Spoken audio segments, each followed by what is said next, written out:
Hello. So with multiplication and division, what we're going to do is, again, those are inverse operations of each other. So whichever operation we're looking at, we're going to use the inverse operation to solve it.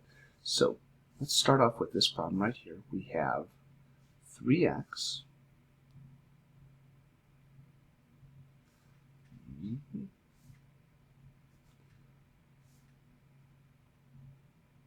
equals 3, 6, 9, 12.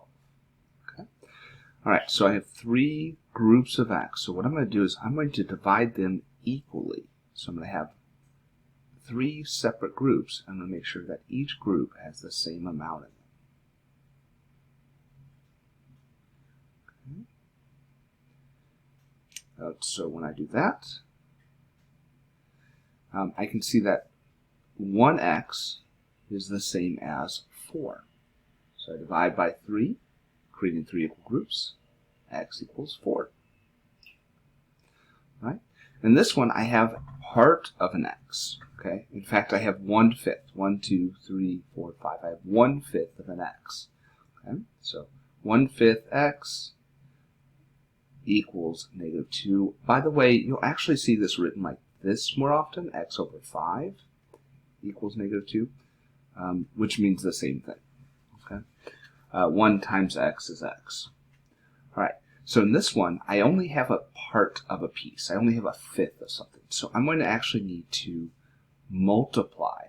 So I'm going to create another group here. So now I have 2/5. And if I have 2/5, it means I have 2 groups of -1, of 2 -1s. Right? And so I'm going to keep doing that, filling in pieces. I have 3 groups, 3/5, so I have 3 groups of -1s,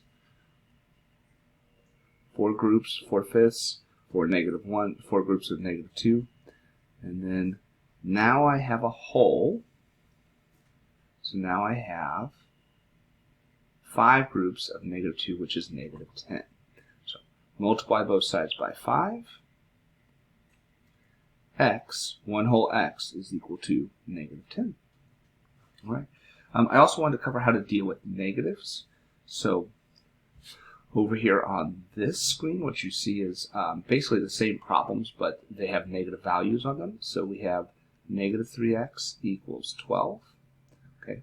We're going to do the same thing. We're going to divide them into groups. So we already know that this is going to be 4 in a group.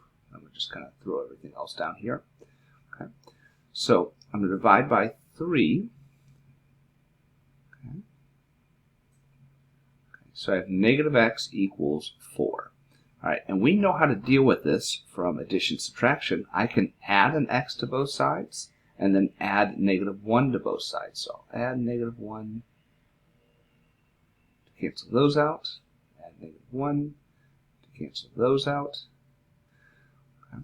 I'm going to add a positive x, add a positive x. So now I have 4, or -4, equals x. Okay. So whenever you're dividing, by the way, so if I was taking this -3x and I divide it by -3, it's actually, this is what's happening. Okay. There's 2 processes to it. We're dividing into equal groups, and we're also flipping those sides to turn the x into a positive. So that's where we get our x equals -4. Okay. Same thing down here. I have -x over 5. Does not matter where you put that negative sign, top, bottom, or middle, equals -2. We're going to multiply both sides by -5, meaning that we're going to create 5 groups, and then we're going to switch the sides. And that's going to end up giving us a positive x equals a positive 10. Those -10 on this side will flip to the other side, and our -x will flip to this side, making both of them positive. All right.